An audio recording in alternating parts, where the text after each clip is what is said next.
Bonsoir. Bienvenue pour cette troisième séance du cours de cette année sur l'architecture vecteur du politique. Ce cours, contrairement à ce que je vous avais annoncé, ne sera pas mon dernier dans ces lieux, puisque le collège m'a gentiment confirmé que mon espérance de vie était prolongée de 3 ans, ou plutôt que j'avais fait une lecture pessimiste des textes. Donc vous aurez l'occasion, si vous n'êtes pas là, de m'entendre à nouveau au printemps prochain. Alors, aujourd'hui, je poursuis mon interrogation sur les rapports de l'architecture de la politique et du temps en me posant les problèmes de la continuité. Et je vous transporte à Berlin. À l'automne 2008, la scène se passe dans les locaux de l'ancien Conseil d'État de la République démocratique allemande, un peu moins de 20 ans après la disparition de cet État très spécial né de la guerre froide. Un jury, vous voyez ici ce jury, dont je suis membre suppléant, donc sans droit de vote, mais avec droit de photographie, est rassemblé pour décider du projet lauréat pour la reconstruction du château des Hohenzollern, donc de la dynastie régnante de Prusse et puis de l'Empire allemand, château censé désormais abriter un Humboldt Forum, un ensemble d'institutions culturelles jusque-là disséminées dans la partie occidentale de la ville, notamment d'une série de musées et d'institutions culturelles variées. Le château édifié par fragments, le château des Hohenzollern, dont je vais reparler, qui avait été édifié par fragments depuis le XVIe siècle, avait été détruit non pas par les bombardements alliés, il était parfaitement debout en 1945, mais par une décision délibérée du gouvernement de la déjà nommée République démocratique allemande, qui entendait ainsi, selon les figures dont j'ai parlé la dernière fois, les figures architecturoclastes, qui entendait ainsi effacer non seulement les traces du Second Reich allemand, de l'Empire wilhelmien, mais aussi celles de toute la dynastie des Hohenzollern. Seul fut conservé, comme vous le voyez en haut, un fragment de façade du Schloss, du château, enchâssé dans ce bâtiment fort médiocre.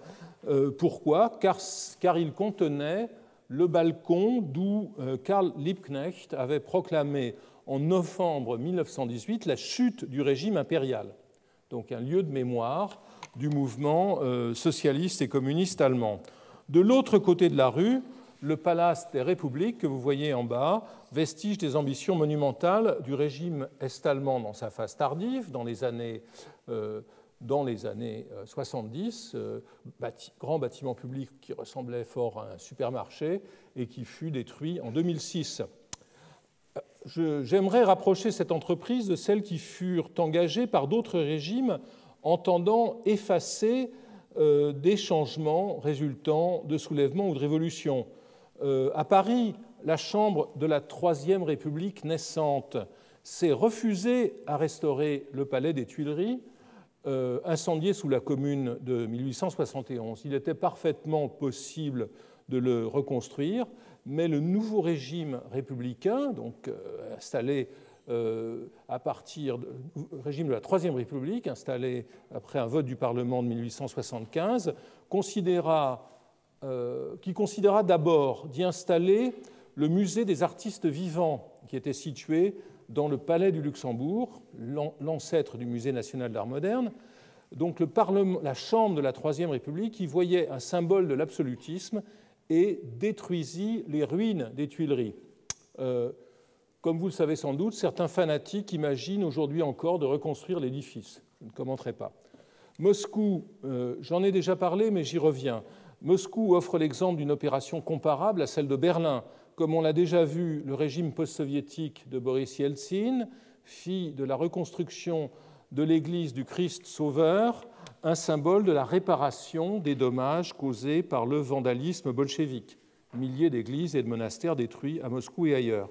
Le bâtiment de Konstantin Thon, édifié à partir des années 1830 pour célébrer la victoire sur Napoléon, et qui avait été dynamité en 1931 pour laisser place au délirant palais des Soviets dont je parlerai tout à l'heure. Donc cet édifice a retrouvé sa prestance. bien qu'il s'agisse d'un faux complet, puisque seule l'iconostase originelle avait été préservée. Ce que j'appellerais cette pulsion de reconstitution ou de réparation, ou d'expiation dans le cas d'un bâtiment religieux, c'est aussi exprimé ailleurs à Moscou, par exemple, avec la recréation version Walt Disney des portes de la résurrection qui donnait accès, qui à nouveau donne accès à la place rouge depuis la place du Manège. Vous voyez ici la place rouge. Tandis que d'autres projets, celui de reconstruire la très belle source Soukhaïevka du XVIIe siècle, ont été abandonnés, en tout cas jusqu'à ce jour. Pour en revenir à Berlin, et l'histoire n'est pas terminée, le bâtiment s'achève aujourd'hui, le concours de 2008 fut organisé en vertu d'une délibération du Bundestag, très intéressante, qui contenait des prescriptions architecturales très explicites.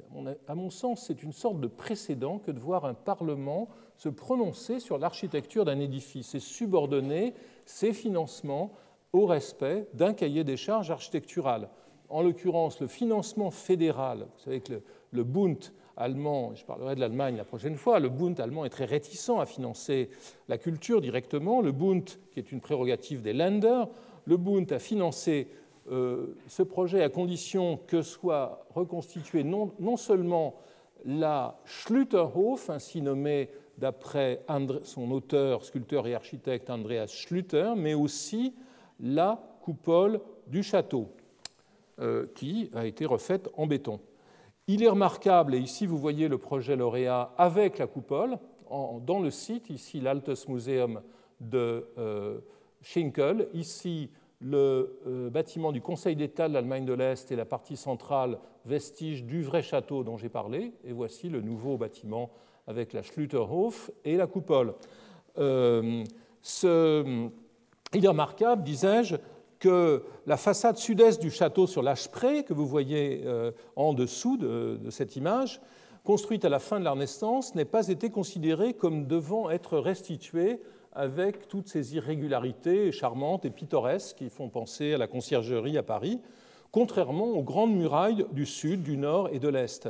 Cette décision, je vois dans cette décision l'indice d'une démarche dans laquelle le bâtiment, limité à ses façades les plus solennelles, devait nécessairement relever de l'ordre du sublime. Le projet de Franco Stella, lauréat du concours, architecte vénitien, tendance Aldo Rossi, avec ses accents métaphysiques et sa rhétorique calmée, et en dépit de ses contradictions fonctionnelles, car c'est un projet très difficile, parce que pour respecter le gabarit de la façade et celui de la cour, les ailes du bâtiment sont très étroites et donc mal adaptées à la présentation des collections qu'il est censé abriter. Ce projet de Stella fit l'objet d'un consensus, oui, restons-en au jury, singulièrement dépourvu d'enthousiasme au sein d'un jury presque étonné de pouvoir sortir de l'impasse dans laquelle il se trouvait, car au fond, le parti avait été décidé déjà par le Bundestag et il ne s'agissait que de trouver des solutions de détail. La fantaisie d'une reconstitution de ce qui fut afin de suggérer la continuité historique entre des régimes que des siècles séparent parfois n'est qu'une des modalités de la nostalgie historiciste à laquelle succombent des régimes que tout peut opposer par ailleurs, régimes très différents. Cette attitude peut être comprise à partir de concepts comme ceux qu'a proposé l'historien allemand Reinhard Koselleck en 1979 dans un très beau livre intitulé Vergangene Zukunft, le futur passé en français, il fut traduit rapidement, un livre dans lequel il confronte l'espace d'expérience des hommes, des citoyens, et leur horizon d'attente. Je reviendrai sur ces deux distinctions plus loin. Dans les stratégies nostalgiques comme celles que nous voyons ici, tout se passe comme si le premier, l'espace d'expérience, conditionnait, voire contaminait le second, l'horizon d'attente, si cette attente n'était plus celle d'un véritable futur, mais l'attente d'un retour du passé. Il s'agit là, au demeurant, d'une des formes les plus achevées du phénomène de la répétition ou de la reproduction. Et je renvoie à un autre livre plus ancien, le très beau livre aussi de George Kubler, historien de l'Amérique précolombienne, livre de 1962 intitulé The Shape of Time et traduit sous le titre Forme du temps, remarques au pluriel sur l'histoire des choses. Kubler considère dans ce livre ce qu'il appelle la replication, le travail de la réplique, qui, selon des formes multiples, s'est manifesté au XXe siècle au travers de l'appropriation de la syntaxe ou de l'appropriation des lexiques du passé, après qu'il ait été bien plus tôt, très souvent, bien plus tôt et souvent avec une chute de qualité. C'est ce que remarque Kubler, que je cite lorsqu'il compare l'œuvre initiale, l'œuvre première et la réplique. Une augmentation de la qualité, et je vous invite à regarder ces deux bâtiments, une augmentation de la qualité est possible par rapport à l'œuvre première quand l'auteur d'une réplique enrichit son modèle en lui ajoutant des excellences, en lui ajoutant des qualités. Une diminution de la qualité se fait jour lorsque l'auteur réduit l'excellence de la réplique, que ce soit sous la pression de l'économie ou du fait de son incapacité à saisir tout le spectre ou la portée du modèle, donc qu'il soit sans talent ou qu'il soit bête. Fin de citation. La réplication est le fait des régimes nouveaux, parvenant à s'imposer parfois au terme de conflits sanglants, et d'autant plus prompt à mettre en place les témoignages d'une nouvelle politique nostalgique, le cas échéant. Alors un cas méridional, le cas de l'Espagne des lendemains de la guerre civile, Espagne dans laquelle les administrations de Franco vont chercher dans les grandes heures de l'histoire nationale les thèmes utiles à leur monumentalisation. Le vaste Ministerio del Aire que vous voyez en bas de Luis Gutiérrez Soto sur le Paseo de la Castellana à Madrid, construit à partir de 1943, emprunte à l'Escorial de Herrera, ses tours d'angle, vous le voyez très bien ici, et reproduit une version simplifiée en réduisant la hauteur de son motif central. Restons en Espagne. Les reconstructions, un fascisme original en Espagne, mais souvent un fascisme dérivatif. Il y a là une sorte d'itération entre notamment les expériences italiennes et celles de l'Espagne de Franco, à tout le moins dans les 15 premières années du régime. Les reconstructions engagées parallèlement dans les plus emblématiques des villes ou des bourgades détruites pendant la guerre utilisent des thèmes empruntés à l'architecture des XVIIe et XVIIIe siècles, assemblés sur des plans inspirés, et là il y a une espèce de dissociation, des plans inspirés de ceux des villes nouvelles, des marais pontins du fascisme italien, sans pour autant que les édifices modernes utilisés en Italie, puisque ces villes nouvelles des marais pontins sont faits par des modernes, soient transférés. Ici, Belchite, en Aragon, théâtre d'une bataille sanglante entre franquistes et républicains en 1937. La nouvelle mairie, l'Ayuntamiento, est associée à un portique à arcades et traitée comme une demeure aristocratique de l'âge baroque. À Guernica, localité dont le monde entier a découvert le nom lors du bombardement qui eut lieu, je vous le rappelle, en avril 1937, le régime prend soin de réaliser une reconstruction manifeste autour de la Plaza Mayor que vous voyez en haut. Les ensembles d'habitation, cette fois, sont conçus pour souligner l'hispanité du Pays basque et en effacer les traits spécifiques pour revendiquer le caractère espagnol de Guernica. Il est vrai, et au-delà de l'Espagne, de cette guerre civile, somme toute assez brève, mais intense, il est vrai que les destructions apportées par les guerres sont un puissant vecteur de nostalgie. Comme si, dirais-je, pour que le travail de deuil consécutif à la perte des édifices, à la perte de substance de l'architecture, pour que ce travail puisse s'effectuer, il fallait multiplier les signes rassurants d'une identité retrouvée, quitte à la transformer, la déformer ou même l'imaginer. L'Europe des lendemains de la Première Guerre mondiale offre des exemples significatifs de cette démarche, très nombreux, notamment en France, mais sortons un peu de France à nouveau.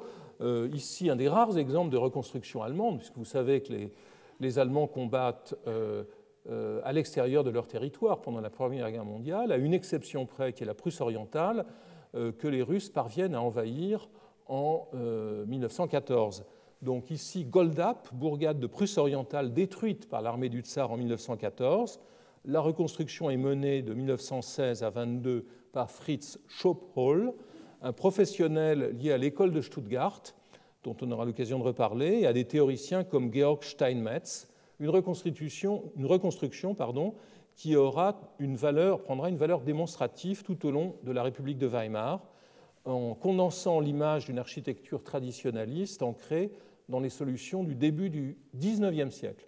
Ici, c'est le début du XIXe siècle qui est l'âge d'or, la période idéale, une période qui a été popularisée dans un livre de Paul Mebus très important, dont je parlerai aussi bientôt, 1800, autour de 1800, ou dans les travaux culturels de Paul Schulze-Naumburg. C'est une problématique, celle de la célébration du début du XIXe, qui est au centre de l'action du mouvement pour la protection des paysages allemands, pour le mouvement dit du Heimatschutz. Les chantiers menés au même moment, un peu plus tard peut-être, dans les régions dites dévastées de la France du Nord et du Nord-Est, tendent dans certains cas, dans la plupart des cas, à la reconstitution, non pas à la reconstruction, le terme utilisé est la reconstitution pure et simple des ensembles disparus, comme dans le cas de la Grand Place d'Arras par Pierre Paquet. Dans les villages et les agglomérations rurales, une observation attentive des modes de composition et des solutions esthétiques locales aboutit à de premières expressions d'un régionalisme qui entend revaloriser non pas les traditions de l'architecture savante, mais celles d'un vernaculaire qui se voudrait fonctionnel et élégant. Des expositions sont organisées, des ouvrages publiés à Paris dans cette perspective qui auront un impact tout à fait durable, y compris sur les architectes modernes. Bien au-delà de réalisations sur le terrain que tout le monde, à quelques exceptions près, comme ici à Arras, considérera comme décevantes.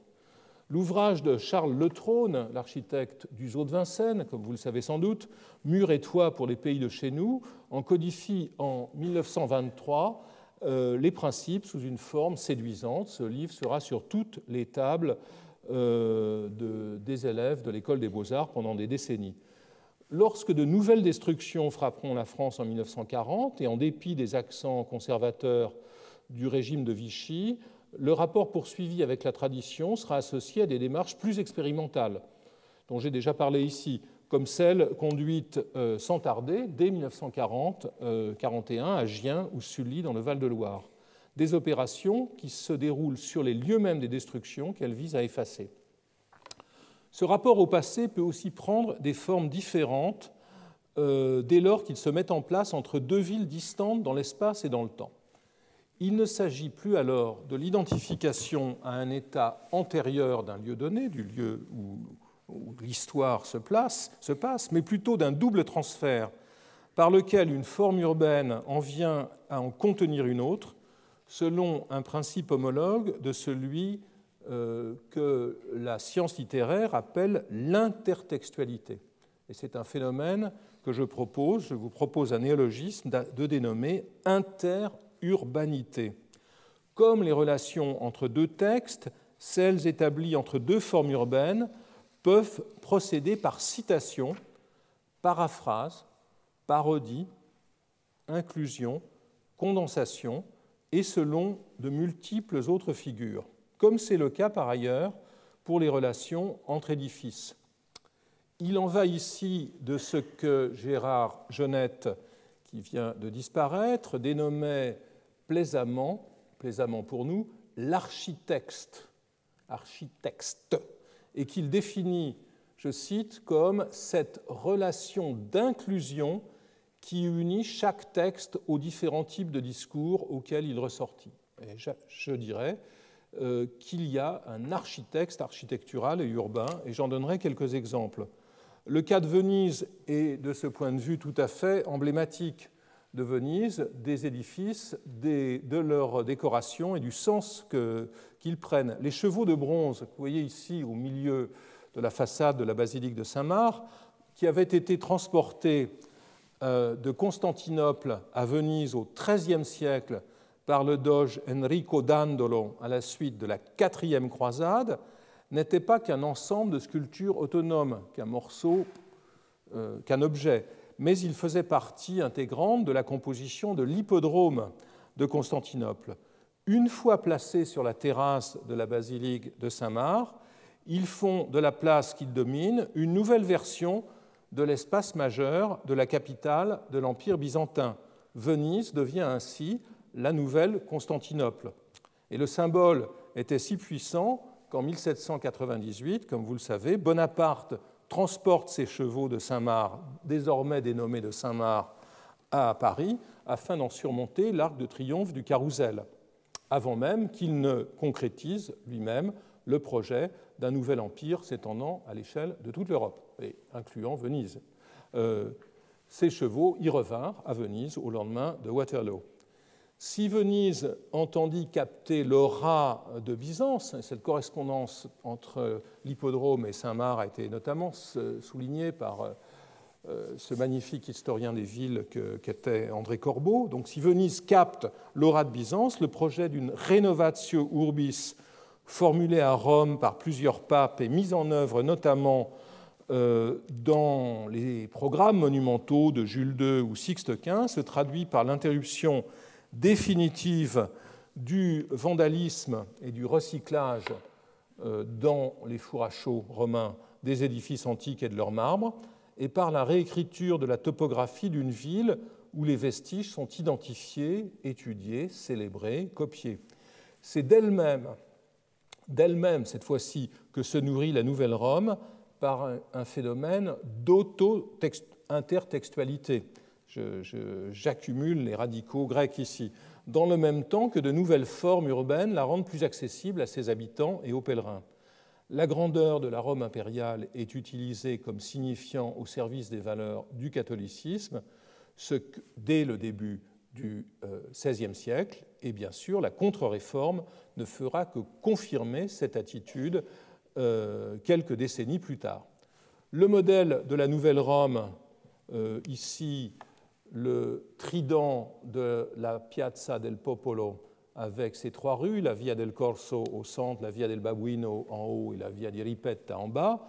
Ce modèle de la Nouvelle Rome, dont voici un fragment, sera à son tour exploité dans le reste de l'Europe, de Versailles à Saint-Pétersbourg, selon le principe de l'interurbanité que j'ai évoqué.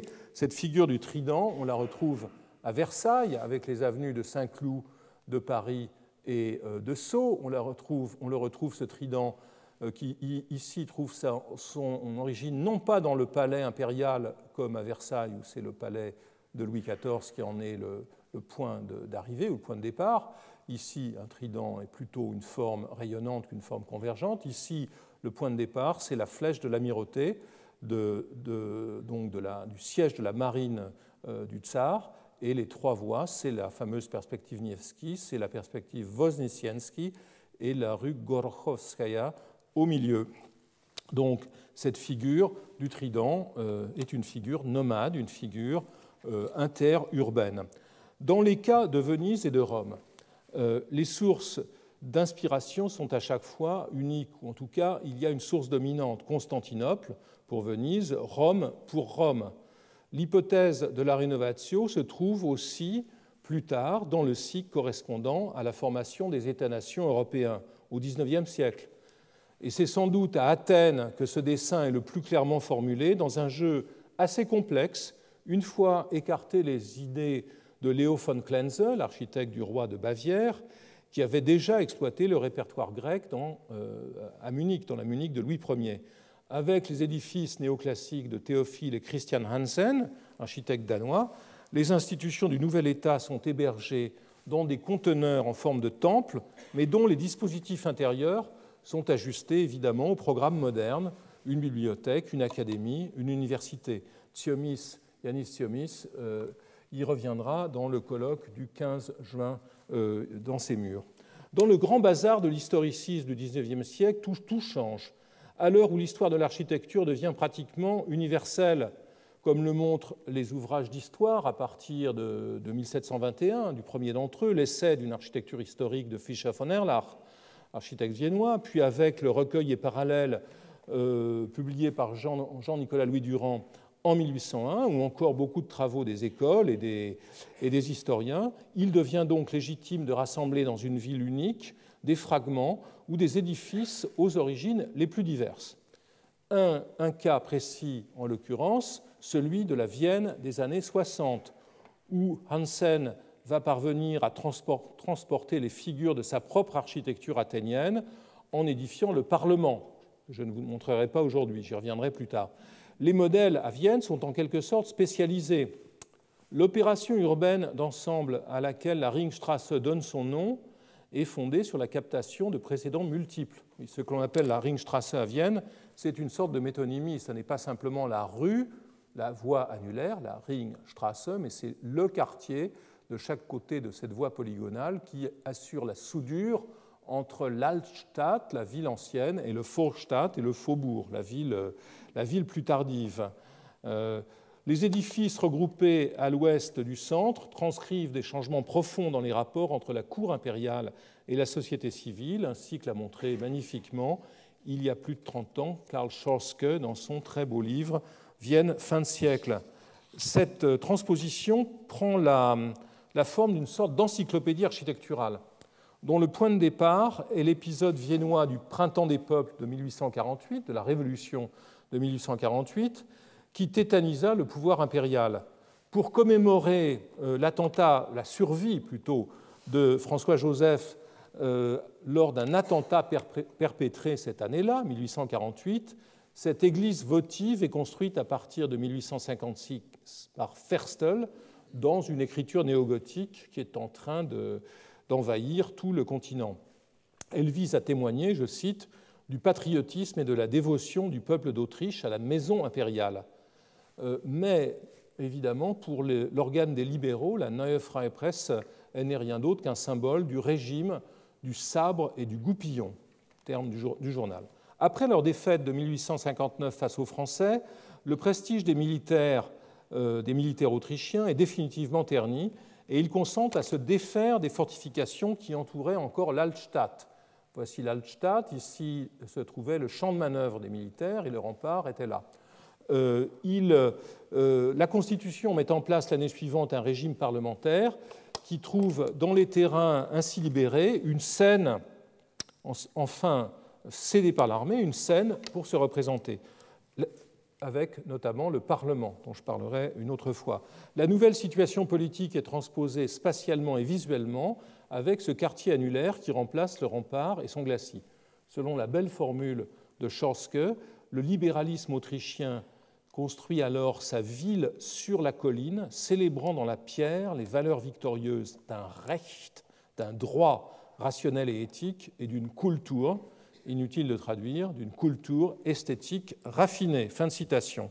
Cette ville qui sépare et unifie à la fois l'Altstadt et la Vorstadt, ici, le Vorstadt, possède deux centres monumentaux. Le premier, ici, est lié à la cour impériale et il reste inachevé. L'idée initiale était de doubler la Hofburg, le palais impérial, de ce côté, par symétrie axiale, et de le prolonger par deux musées qui furent construits, le musée d'art et le musée d'histoire naturelle. Donc ce centre restera incomplet. L'autre, en revanche, l'autre centre, ici lié à la société civile, prend la forme d'un quadrilatère, d'un rectangle, autour duquel se déploient les nouvelles institutions. Chacune d'entre elles utilise une écriture fixée sur une période précise, comme pour faire de la Vienne bourgeoise une collection transhistorique d'architecture publique.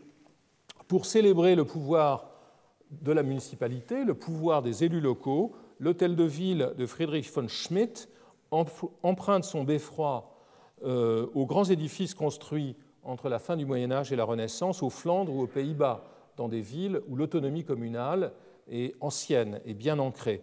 Cette dominante verticale, que vous voyez ici, est flanquée par des éléments d'esprit plutôt baroque, ce qu'on voit mal, ils sont un peu dans les arbres ici, solution éclectique au sein d'un même édifice. De l'autre côté du quadrilatère, du côté de l'Altstadt, vous voyez ici la cathédrale Saint-Étienne, le Hofburgtheater, le théâtre de cour de Semper et Hasenauer, tranche par sa rotondité avec l'hôtel de ville et se drape dans une interprétation libre du thème de la Renaissance tardive. Intéressant, surtout à cause des décorations du jeune Klimt.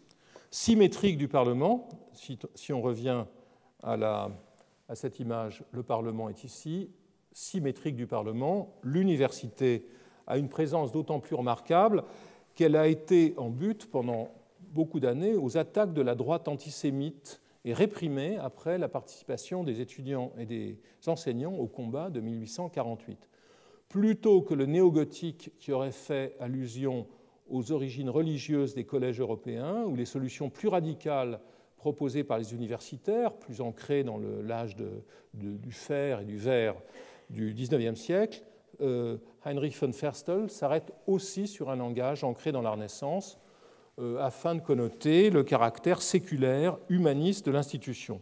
Tout se passe donc à Vienne comme si pour chacune des composantes des institutions publiques, le Parlement, la municipalité, la culture étatique et l'université, le renvoi à des répertoires distincts permettait de lier la Nouvelle-Vienne à tous les âges d'or disponibles, à tous les âges d'or en stock. Mise en œuvre, quittons un peu l'Europe, mise en œuvre par les États-nations sur leur propre territoire et notamment dans leur capitale, la recherche d'une architecture chargée de sens politique est une composante forte, évidemment, des politiques coloniales, qui conduit selon les cas à des formes pures ou à des formes hybrides. Dans le cas des édifices marquants laissés par les Britanniques en Inde, les secondes, les formes hybrides, dominent.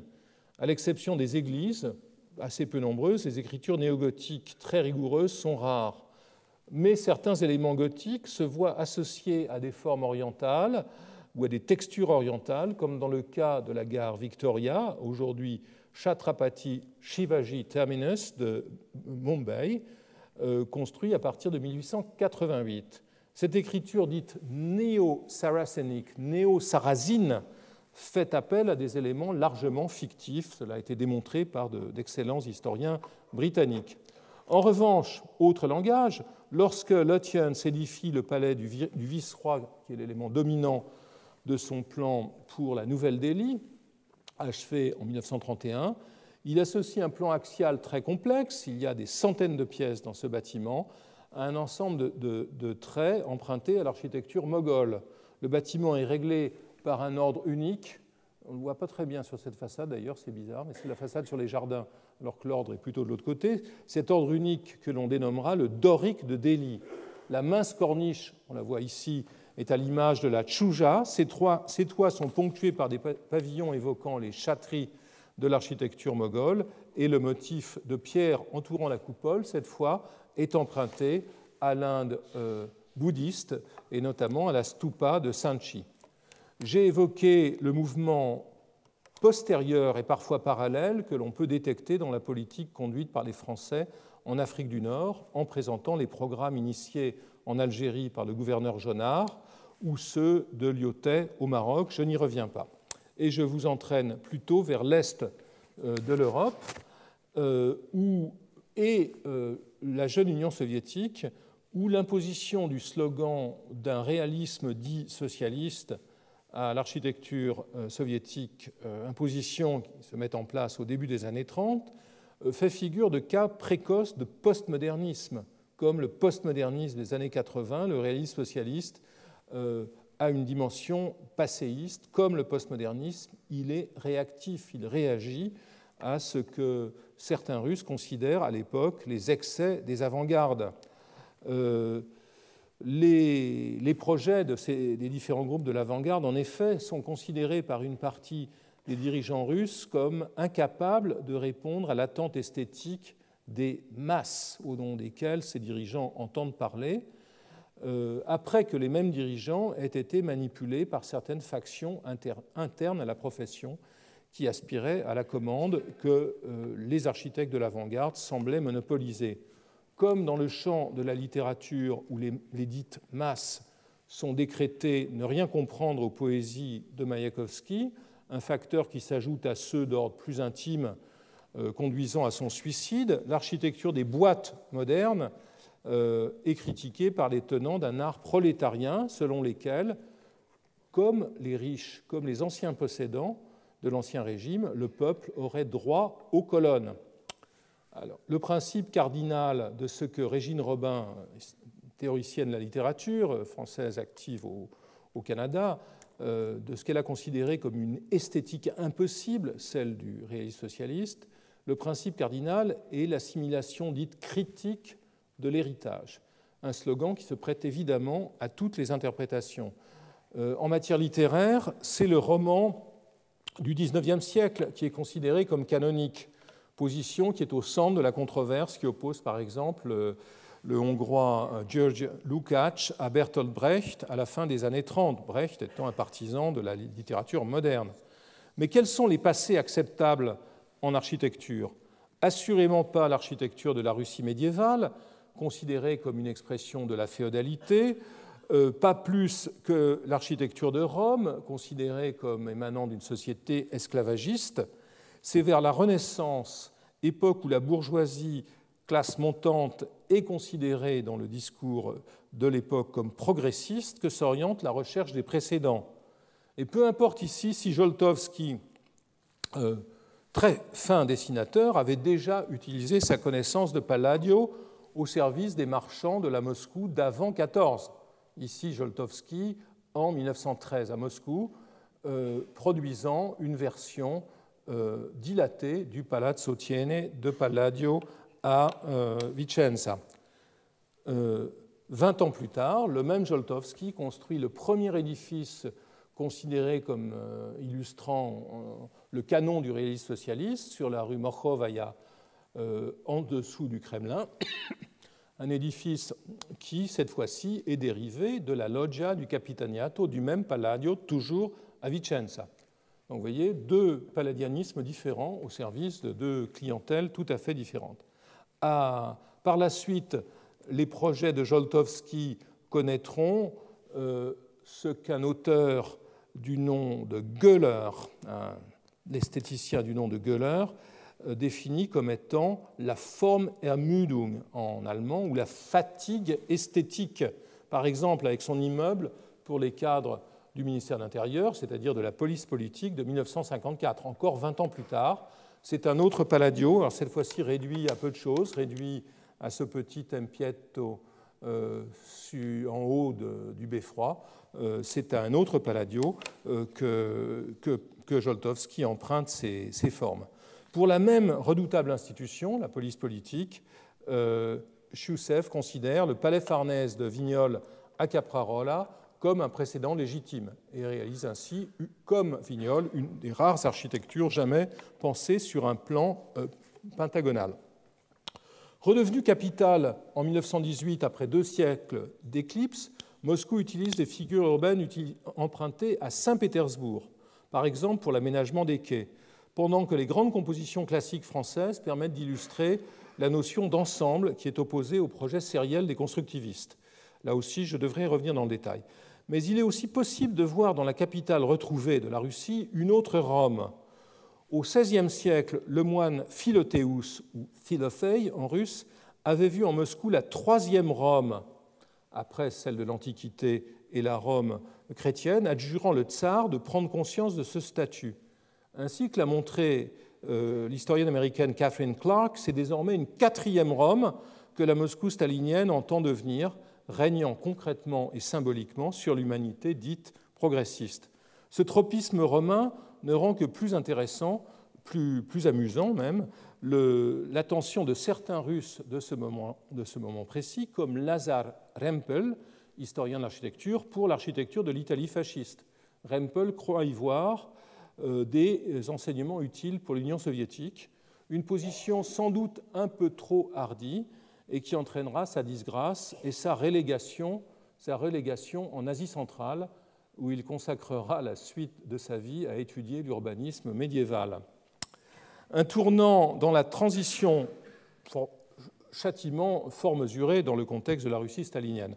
Un tournant dans la transition forcée vers le réalisme dit socialiste est marqué par les 3 concours organisés entre 1931 et 1933 pour la construction d'un palais des soviets à Moscou, une sorte de capitole, d'édifice central. Le terme de capitole, l'attente d'un capitole pour la Russie, était formulé depuis le XIXe siècle. Dans un premier temps, les architectes et les collectifs ouvriers russes sont invités à soumettre leurs projets, explorant des formes parfois assez naïves et dont je vous fais grâce. Puis un concours international est organisé, auquel une série de grands professionnels occidentaux sont invités comme Walter Gropius, qui est encore actif en Allemagne à l'époque, Hans Pölzig ou Auguste Perret. Curieusement, un architecte très important de la Rome fasciste, Brasini, est aussi invité au travers de réseaux de sociabilité russo-italiens. Bien entendu, Le Corbusier y participe, lui qui fréquentait beaucoup la Russie à l'époque, et il pratique à sa manière, de manière tout à fait originale, son assimilation critique de l'héritage lorsqu'il compare son projet au Campo dei Miracoli de Pise, dans ce dessin de 1934 fait après coup, dans lequel, vous voyez, il compare ses projets en disant, il compare son projet et ses composantes à l'ensemble de Pise en disant qu'on y trouve la même unité dans le détail et le même tumulte dans l'ensemble. Il cite une phrase de l'Abbé Laugier, de l'essai sur l'architecture publié par l'Abbé Laugier au XVIIIe siècle. Parmi les lauréats du concours, de la première grande phase du concours, le projet de Joltowski va polariser les sarcasmes de Le Corbusier avec ce collage associant un colisée à des arcades et à une tour néo-russe. Après une troisième phase qui voit s'affirmer des grands volumes vaguement modernes, comme celui des frères Viesnine, ou des volumes figés dans un délire où se rencontrent le palais des Doges et la colonne Trajane, avec les drapeaux rouges et les biplans russes de l'époque, c'est en définitive Boris Yofan qui est désigné en partie du fait de ses bonnes connexions dans l'appareil du parti et de l'État et qui met en forme le projet définitif, dont vous voyez la maquette ici présentée au bureau politique de Staline avec le malheureux Gorky comme otage. C'est un projet définitif dans lequel la main de l'intervention de Staline a été prouvée. C'est un rare cas d'intervention directe d'un dirigeant qui corrige le projet. C'est lui qui décide personnellement d'empiler verticalement, vous le voyez à gauche, la salle de congrès, ici, avec sa coupole emballée dans un autre colisée, la tour et la statue qui figuraient dissociées dans la première variante du projet de Yofan. Le projet qui en résulte trouve sa représentation la plus parlante dans une coupe, vous voyez ici, qui rend compte de la superposition de la grande salle, d'une sorte de gratte-ciel et d'une statue colossale inspirée de celle de Bartholdi à New York. Les intentions ici sont donc multiples. C'est l'abondance, l'accumulation des références et le projet, tel qu'on le voit présenté en 1939 dans ce dessin, s'inscrirait plutôt dans le registre de l'américanisme alors endémique en Russie, dont j'ai eu l'occasion de parler ici, que dans celui de la nostalgie historiciste. Avec l'invasion, et nous revenons à la guerre ici, avec l'invasion nazie de la Russie, des thèmes fort clos font leur réapparition, car Staline fait appel au nationalisme russe pour galvaniser la résistance. Du coup, des projets de reconstruction comme celui-ci très précoce de Chusev pour la petite ville d'Istra, ces projets laissent apparaître des formes russes qui étaient bannies dans les années 30. Dans l'après-guerre, ces formes seront associées à des types clairement américains lors de la réalisation du programme des 7 sœurs moscovites.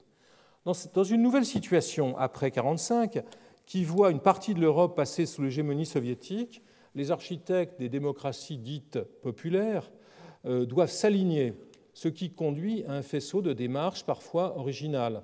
À Berlin-Est, les bâtiments de Karl Friedrich Schinkel, autour de 1800, et ceux de Ludwig Hoffmann, architecte du début du XXe siècle, sont la source des premiers ensembles de logements, Schinkel à gauche, Hoffmann à droite, réalisés par Hermann Henselmann, qui est l'auteur de la fameuse Stalinallee, dont vous voyez le début en haut à droite. En Hongrie, un exemple qui mériterait d'être discuté plus longtemps, c'est ici, dans cette ville nouvelle qui s'appelle Stalinville, Stalinváros, que l'ancien élève du Bauhaus Tibor Weiner, qui était parti en 1930 en Russie avec Hannes Meyer, explore un certain répertoire historique pour construire le théâtre ou le palais de la culture de cette ville nouvelle. Si on revient aux années 30, on trouvera sans peine d'autres situations dans lesquelles des figures fondatrices de l'architecture moderne, je pense à Weiner par exemple, sont amenés à utiliser des thèmes historiques. Un des exemples les plus intéressants, c'est celui de l'activité de Bruno Taut, architecte allemand moderne, dans la Turquie kémaliste, où il travaille après son premier exil au Japon. Taut réalise plusieurs bâtiments, comme cette faculté d'Ankara, qui est toujours debout, dans laquelle les espaces majeurs utilisent les thèmes de l'Empire, notamment les faïences de l'Empire sassanide, que ce soit par sens du jeu ou par adhésion au projet nationaliste du régime d'Atatürk. Alors, j'ai jusqu'ici laissé de côté les politiques pratiquées par les deux grands totalitarismes de l'Europe occidentale, mais elles sont évidemment totalement incontournables. J'y reviendrai plus dans le détail dans les 2 semaines qui viennent. Le plus précoce de ces totalitarismes, l'Italie fasciste, n'a cessé de proclamer sa continuité avec la Rome impériale. Continuité qui prend des formes multiples, du registre héraldique, le faisceau, emblème du régime, aux travaux lancés pour mettre en valeur les sites antiques romains. Mais les langages architecturaux pratiqués sont multiples et se fondent sur des interprétations très orientées de la romanité. Vous voyez ici les grandes étapes de l'expansion coloniale de Rome figurées sur la Via dell'Impero. Au travers d'organismes ad hoc comme l'Istituto di Studi Romani, animé par l'architecte Carlo Cecchelli, une campagne déterminée, délibérée de réinterprétation des vestiges archéologiques romains et byzantins est conduite. Donc il y a un appareil des scientifiques travaillant pour la romanité et se proposant de voir des valeurs positives et d'avenir dans cette romanité. La nouvelle Renovatio Urbis que Mussolini entend pratiquer associera des interventions modernes et conservatrices. On y verra plus clair bientôt. Les penchants relativement modernistes du Duce, en tout cas initialement modernistes, ne résistent pas cependant aux intrigues de professionnels comme Piacentini et au conseil des spécialistes de la communication politique sensibles aux mises en scène de Hollywood et de Cinecittà. Ici, le rapport avec le cinéma mériterait d'être exploré, j'y reviendrai sans doute. Les décors du Cabiria de Giovanni Pastrone, film de 1914, qui avait impressionné Griffith et lui avait inspiré les décors d'Intolerance, sont présents à l'esprit de Brasini ou de Piacentini, qui imagine en 1926 cette nouvelle épine dorsale de Rome qui relie les thermes de Dioclétien à l'est de la ville, avec une grande gare à l'emplacement de Termini. Dans le cas du nazisme, qui semble parfois modeler ses programmes sur ceux de l'Italie, il y a une sorte de rapport spéculaire entre Rome et Berlin notamment. Les précédents invoqués sont de plusieurs ordres, ce qui traduit le relatif pluralisme régnant, en tout cas pendant un certain temps, au sein des sphères du pouvoir. L'ajustement entre les dirigeants politiques et les experts de l'architecture et de l'urbanisme passe par une série de médiations, l'action notamment d'organismes comme le Kampfbund für deutsche Kultur de Schulze-Naumburg, qui est l'auteur de ce bâtiment, de ce modeste bâtiment provincial. Seuls quelques édifices font appel aux souvenirs des châteaux teutoniques, comme l'Ordensburg de Vogelsang, école de cadre construite dans l'Eifel par Klotz. En effet, la grandiloquence des ordonnances classiques de Speer n'est réservée qu'aux plus solennels des ensembles destinés aux fêtes du parti nazi, tels ceux de Nuremberg. J'ai déjà parlé du travail de Thams et notamment de son plaidoyer en faveur de la grandeur en architecture.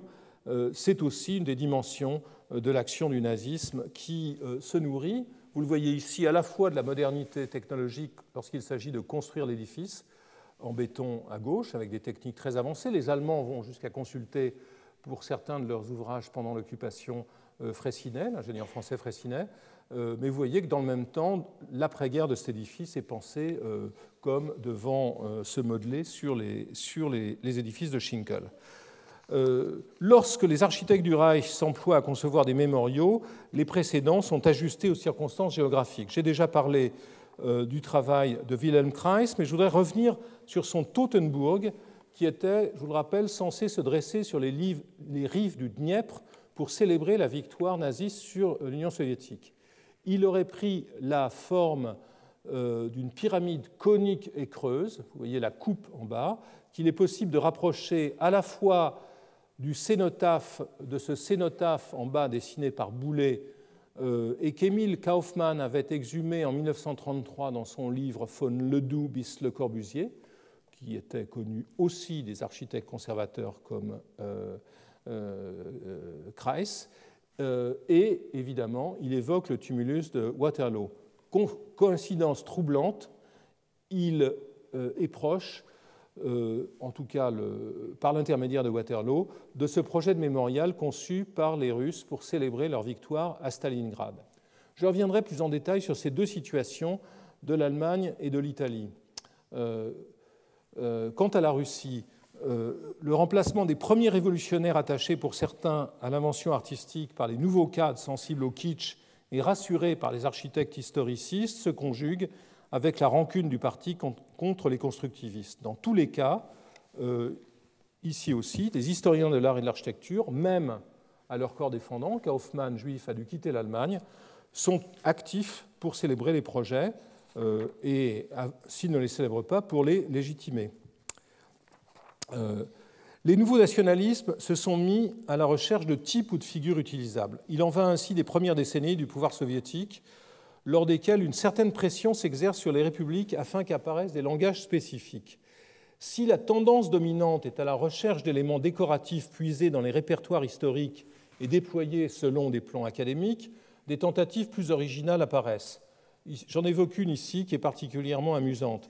Lorsqu'il est invité en 1933 à participer au jury d'un concours à Nalchik, capitale de la République de Kabardino-Balkarie, Eisenstein, le metteur en scène de cinéma, fait une proposition surprenante. Il critique le projet de maison des soviets suggéré par les concurrents, dans lequel il voit un Palazzo Pitti et dont il tourne en dérision le fait qu'il soit peuplé sur les dessins de personnages vêtus de draperies dans des poses de Ghirlandaio ou d'Uccello.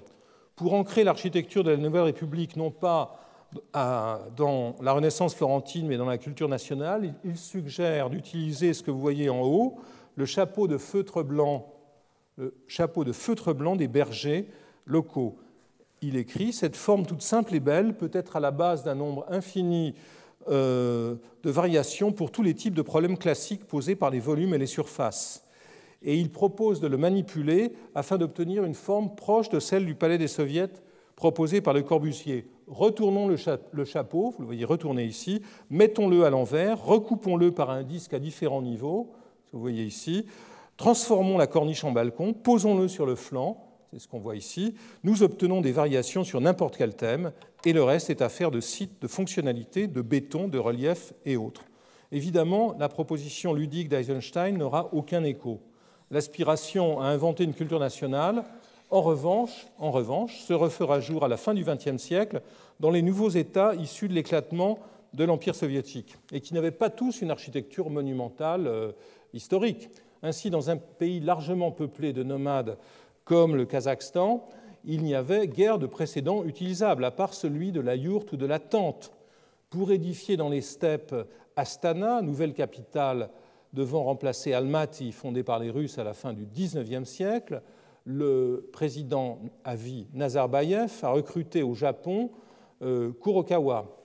Dans son plan, l'éclectisme est la règle en matière d'édifices publics, un éclectisme moderne, mais cependant parfois historiciste. Le palais du président, que je ne vous montre pas, évoque la Maison-Blanche de Washington, l'opéra, le théâtre Bolchoï de Moscou, dans une sorte de grand écart géographique. Le palais de la paix et de la réconciliation, construit par Norman Foster, est une pyramide de verre de 60 mètres de haut, et le même Foster a conçu le Khan Shatir en haut, tente en acier et verre, censé évoquer celle de bois et de feu des nomades. En l'absence d'autres sources bâties exploitables, le signal vertical dominant le centre, également dessiné par Foster, mais, dit-on, sur un dessin du président lui-même, le Baiterek évoque la légende de l'arbre de vie, un peuplier dans lequel l'oiseau mythique Samruk aurait pondu un œuf magique, devenu ici une sphère dorée. Ainsi, ce centre d'Astana où Dubaï semble rencontrer Brasilia, et qui ressemble à une grande maquette peuplée de malheureux humains, échappe-t-il au prix du kitsch le plus débridé à la circularité des références architecturales.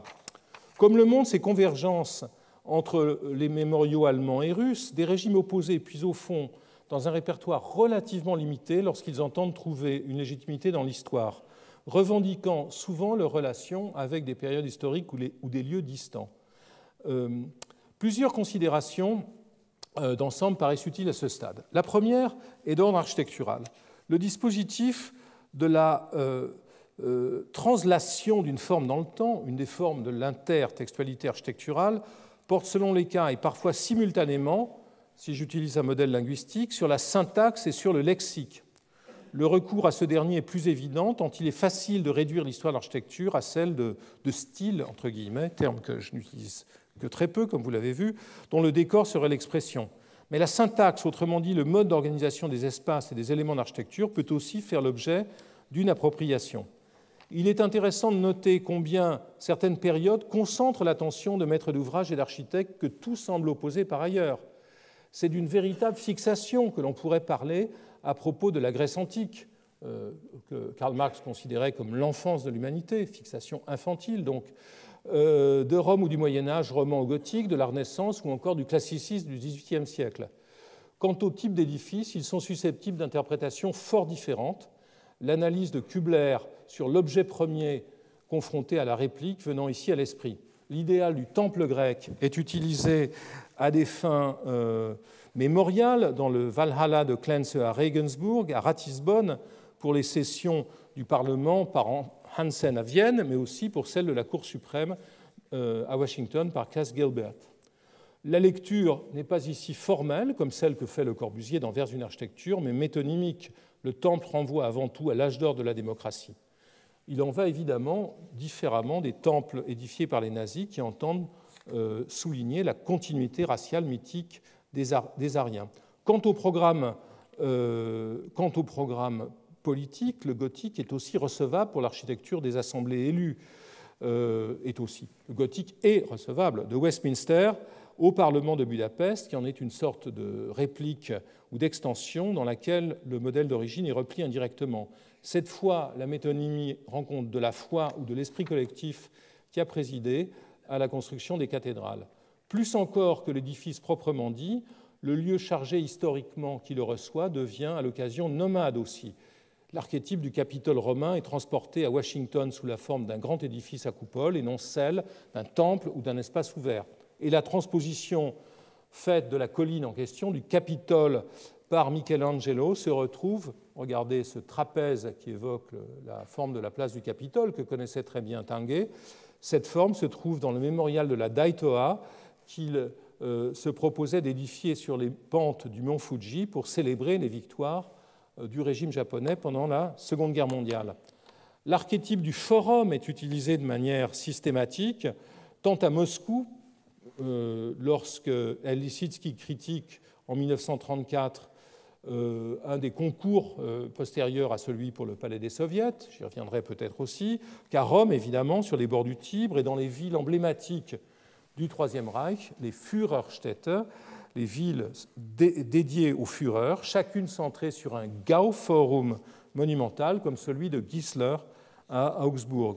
Et je n'aurai pas la cruauté d'insister sur le fait que le château de Berlin reconstruit s'appelle aussi Forum. Je reviendrai pour terminer à la recherche des précédents dans laquelle tant les architectes que leurs mandants se trouvent engagés, mais avec des perspectives différentes. Dans son introduction à Complexité et contradiction en architecture, je n'utilise pas le titre niais de la traduction française de ce livre, de l'ambiguïté en architecture, ce livre dans lequel Robert Venturi relie en 1966 l'architecture moderne dans une large perspective historique. Ce n'est pas un livre anti-moderne, c'est un livre qui célèbre Alto, par exemple, qui souligne les vertus de Luigi Moretti à Rome. Ce n'est pas du tout un livre anti-moderne, même s'il a été utilisé dans ce sens. Venturi cite un texte de l'historien Henry Russell Hitchcock, qui écrit en 1960 « Il y a toujours un besoin réel pour réexaminer les œuvres du passé. Il y a presque toujours un intérêt général pour l'histoire de l'architecture parmi les architectes. Mais les aspects ou les périodes de l'histoire qui semblent à un moment donné mériter l'attention la plus précise varient avec les sensibilités changeantes. » Un cas emblématique sur lequel j'entends terminer, de ce rapport à l'histoire, qui n'est pas un rapport dans lequel elle est pillée ou mise à profit ou détournée, est celui de l'employeur de Venturi, que fut un temps Louis Kahn, chez qui Venturi a travaillé à Philadelphie. Ces croquis de 1929 à San Gimignano, qui restent inscrits au-delà du papier dans ce que Bruno Fortier a magnifiquement appelé la bibliothèque mentale des projets de l'architecte, déterminent son projet de 1957 pour les laboratoires Richards. Son œuvre dément par la subtilité de son écriture l'adage du XVIIIe siècle que Koselleck rappelle dans le futur passé. Si fingat, peccat in historiam, si non fingat, peccat in poesin. Celui qui invente pêche contre l'histoire, celui qui n'invente pas pêche contre la poésie. Tout se passe donc comme si cette pulsion des architectes au réexamen, allant jusqu'à la réplique, était largement partagée par les régimes à la recherche de fragments d'histoire disponibles. Fragments dans lesquels les formes architecturales sont invariablement couplées avec des récits rassurants ou mobilisateurs.